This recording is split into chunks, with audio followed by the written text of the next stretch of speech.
The top 1% don't manage money the way most people think they do. Here's the exact system they use that anyone can copy. Most people work hard but never build real wealth. Here's why. Number 1. They pay themselves first. Most people handle money backwards. They get paid, cover all their bills and expenses, then try to save whatever's left over. The problem? There's rarely anything left. But the wealthy flip this completely. They pay themselves first. According to financial planners who work with millionaire clients, this is the #1 habit that separates wealth builders from everyone else. Here's how it actually works. The moment money hits their account, a percentage automatically moves to savings and investments before spending it. This isn't willpower, it's automation. Many set up automatic transfers.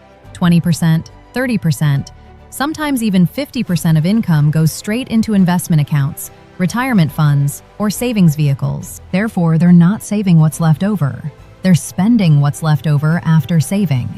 This simple flip removes the biggest obstacle to building wealth, the temptation to spend first and save later.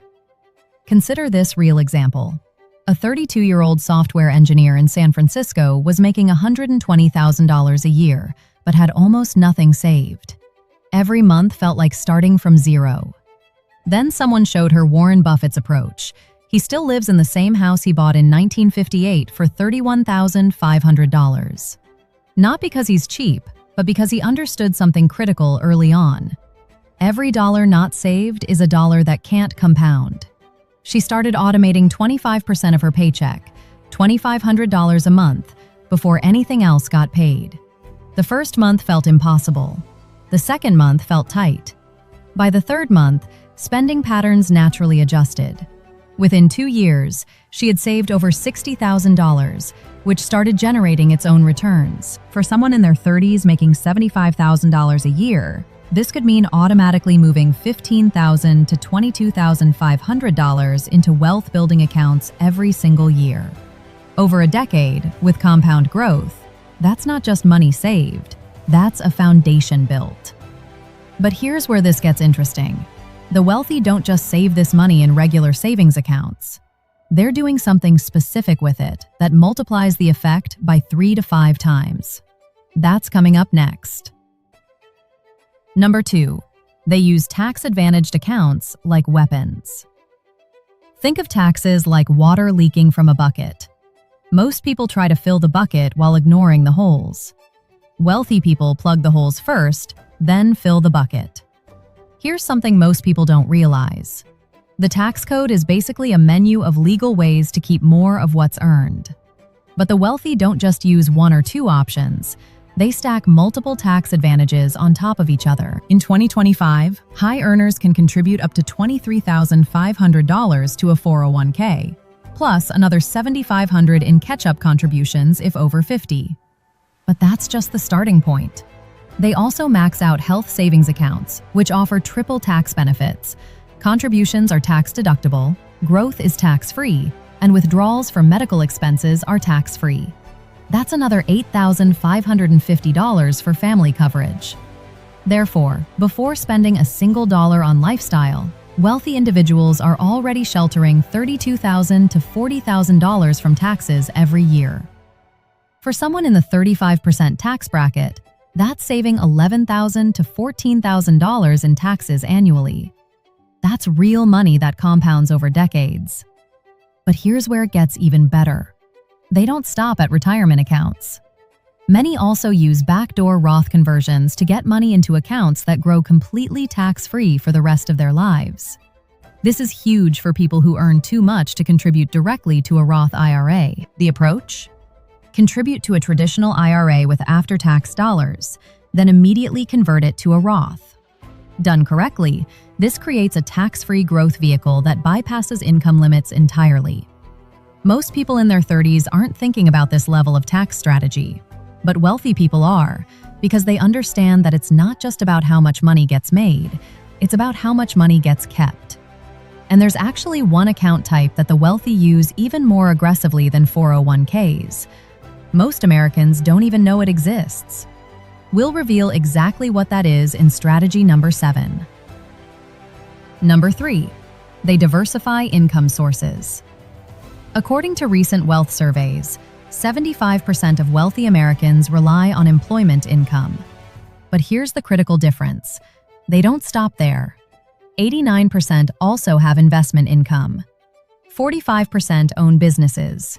23% receive inheritance income. And 43% now have equity-based compensation like stock options. The pattern is clear. Multiple income streams. Not one, not two, multiple. Imagine a table with one leg versus a table with four legs. The single-leg table falls over with any pressure. The four-leg table stays stable even when one leg weakens. That's exactly how the wealthy structure income. Therefore, when one source gets disrupted, a job loss, a market downturn, a business slow period, the whole financial structure doesn't collapse. This is the difference between financial stability and financial fragility.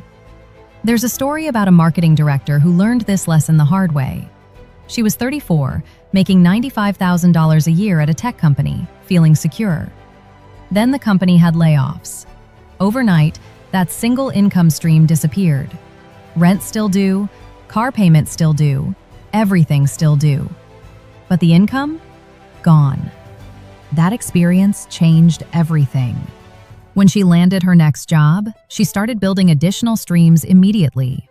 Freelance consulting on weekends, a small online course teaching marketing fundamentals, dividend-paying index funds. 3 years later, when her company had another round of layoffs, her situation was completely different. The job loss hurt, but it didn't devastate. The freelance work covered essential expenses. The course generated $800 a month passively. The dividends added another $200 quarterly. She had built the four-leg table. For someone building wealth in their 30s, this might start small. A full-time job provides the foundation. But then adding a side business, freelance work, or dividend-paying investments creates additional cash flow. Wealthy individuals also lean heavily into passive income. Real estate investments, dividend stocks, index funds, assets that generate money while sleeping. Recent data shows that many high-net-worth individuals keep 10 to 30% of their portfolios in cash or cash equivalents for one specific reason. And it's not what most people think. We'll explain why in strategy number 10. Number 4. They automate everything possible. The wealthy don't rely on discipline or memory to manage money. They build systems that run on autopilot. Bills? Automated. Savings? Automated. Investments? Automated. Even charitable giving gets automated through donor-advised funds, where contributions happen on a schedule, but automation goes deeper than just bill pay. Wealthy investors use robo-advisors and automated rebalancing to keep portfolios aligned with target allocations. Tax loss harvesting happens automatically. Dividend reinvestment happens automatically. Everything that can be systematized gets systematized. Therefore, wealth building becomes effortless. There's no monthly decision about whether to invest or skip a month. No forgetting to contribute to retirement accounts. No manual transfers. The system handles it. Here's a confession that might resonate. For years, there was someone who kept telling themselves they'd start investing next month. Next month became next quarter. Next quarter became next year. The intention was there. The follow-through wasn't. The turning point came when they stopped relying on motivation and built a system instead. Every payday, before seeing the paycheck, transfers happened automatically. $500 to a Roth IRA, $300 to an index fund, $200 to a high-yield savings account. The first few months felt weird watching money disappear automatically, but then something shifted. Those accounts started growing without any effort. The anxiety of, should I invest this month, vanished. The system decided. Not emotions, not circumstances. The system. Research shows that people who automate savings save significantly more than those who try to do it manually. Willpower fails. Systems don't. Now here's what most people miss about automation. It's not just about saving money. There's a specific psychological trick the wealthy use with automation that actually makes spending more enjoyable. And it ties directly into what we're covering in strategy number 8. Number 5, they work with professional teams. Here's a major difference. The ultra-wealthy don't manage money alone. They build teams. Wealth managers, CPAs, estate attorneys, tax strategists, financial advisors. This isn't about paying for services they don't need. It's about recognizing that managing significant wealth is complex and requires expertise in multiple areas. But even for people not yet ultra-wealthy, the principle applies. A single financial advisor or CPA who understands tax-efficient strategies can save tens of thousands of dollars over time. They spot opportunities. They prevent costly mistakes. They coordinate different parts of a financial plan so nothing falls through the cracks. Therefore, the cost of professional guidance often pays for itself many times over. Someone earning $150,000 a year might spend $3,000 to $5,000 annually on a financial advisor. But that advisor might save $10,000 to $15,000 in taxes, optimize investment allocations, and prevent expensive errors. Take the case of a 36-year-old dentist who built a successful practice. Income hit $250,000 a year, but come tax time, the bill was crushing, over $70,000. Every year felt like working until September just to pay taxes. Then, a colleague suggested meeting with a CPA who specialized in small business owners. The cost?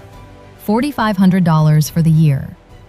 That CPA identified 8 strategies the dentist wasn't using.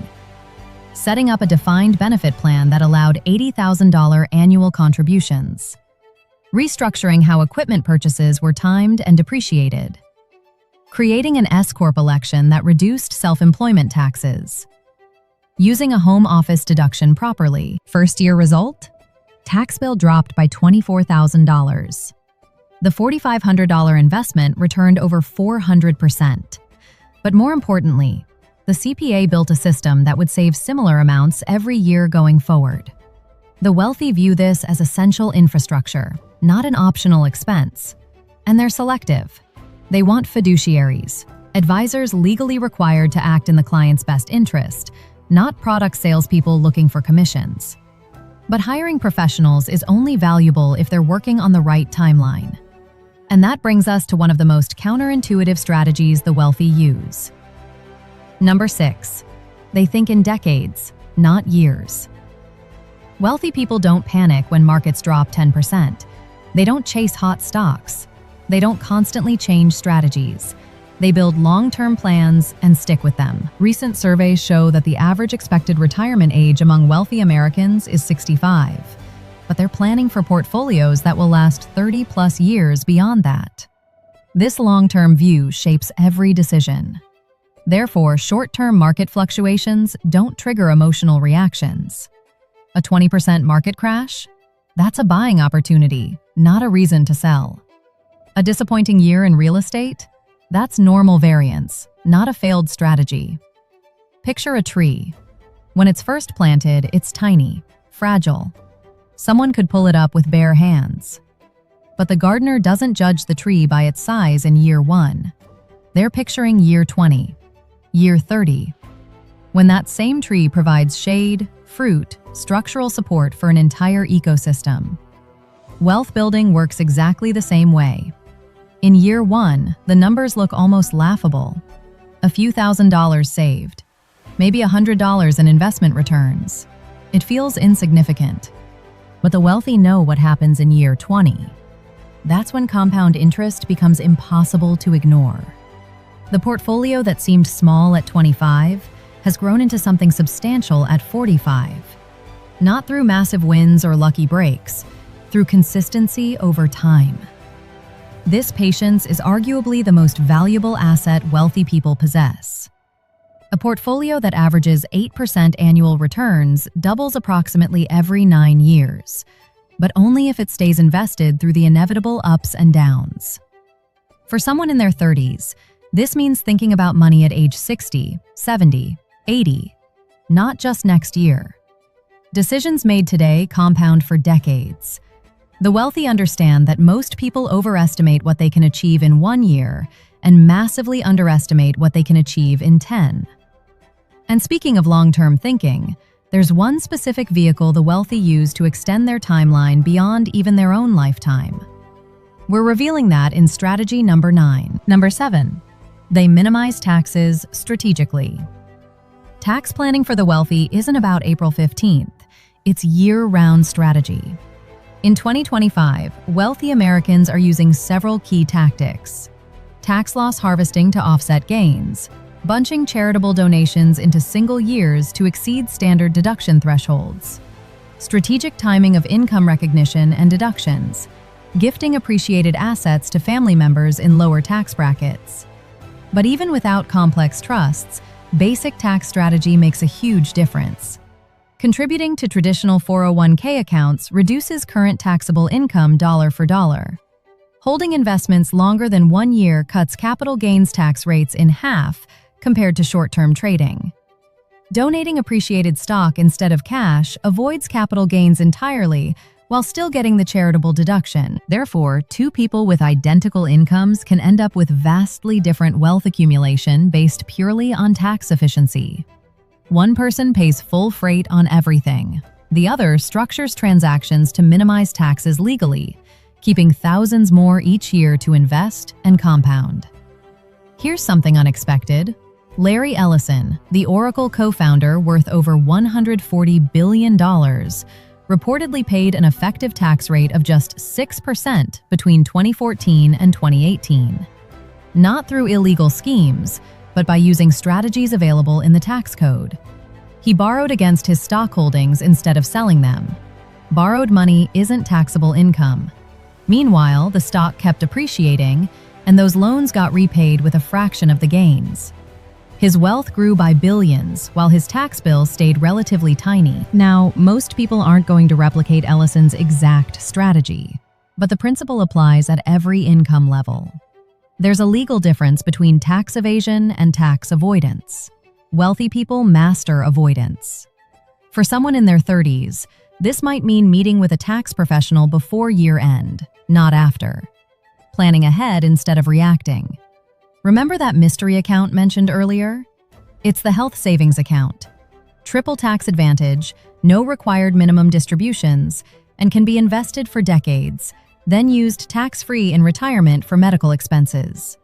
Most people treat it like a checking account for doctor visits. The wealthy treat it like a supercharged Roth IRA. But here's where all these tax strategies create an unexpected problem that the next strategy solves completely. Number 8. They focus on net worth, not income. Here's a mindset shift.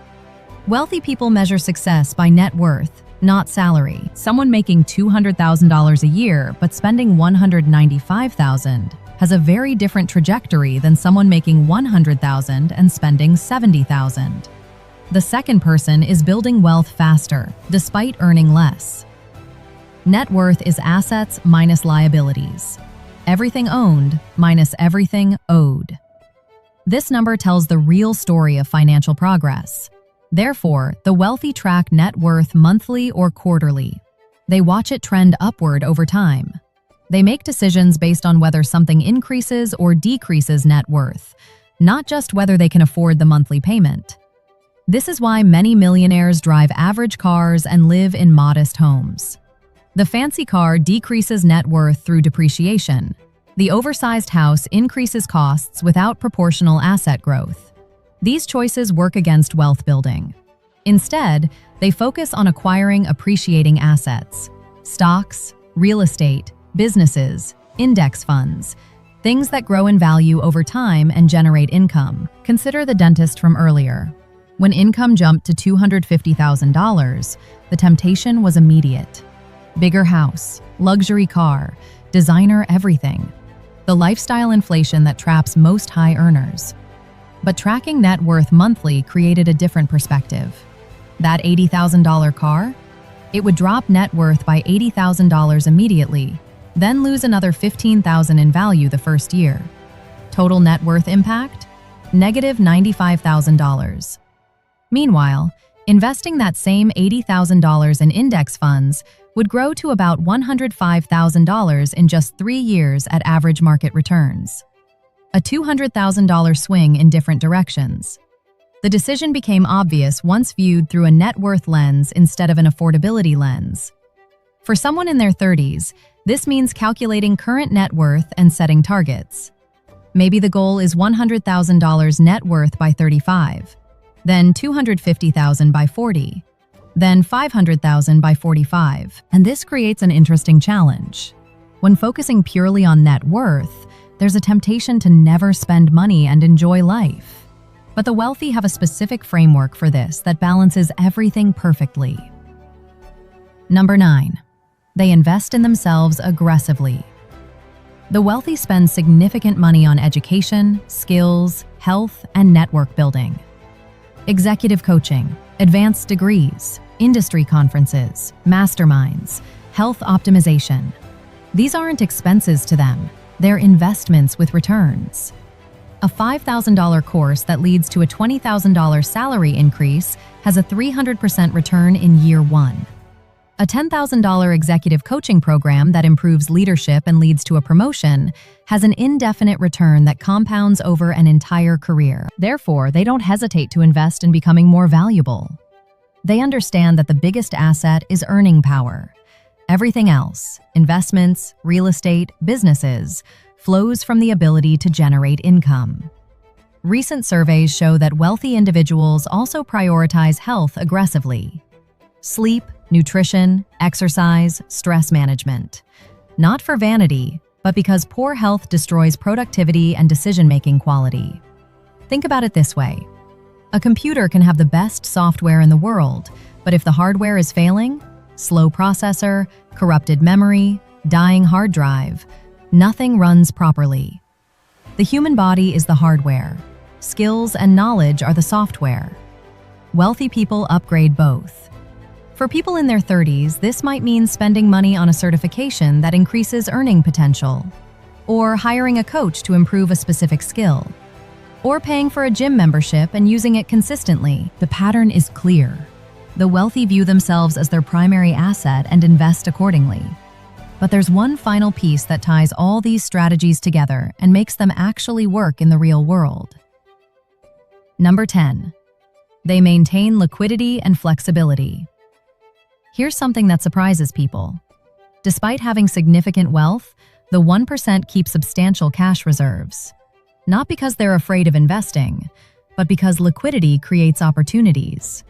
When markets crash, they have cash to buy assets at discounts. When a business opportunity appears, they can move quickly.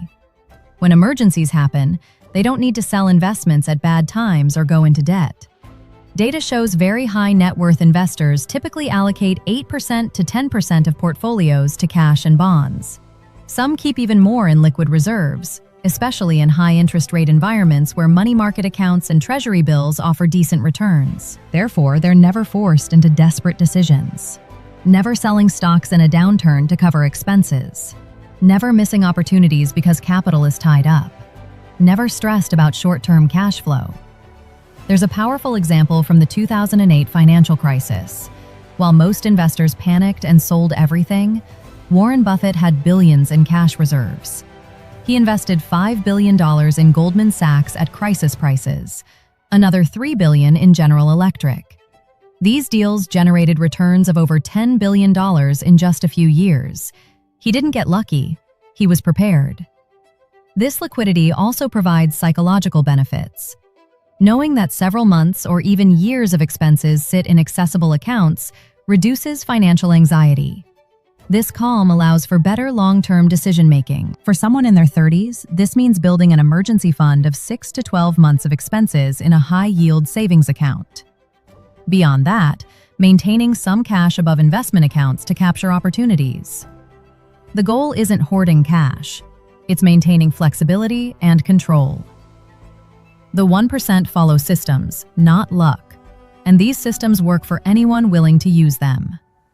10 strategies. Start with one, add another. Build wealth the same way they did. Subscribe for more videos like this.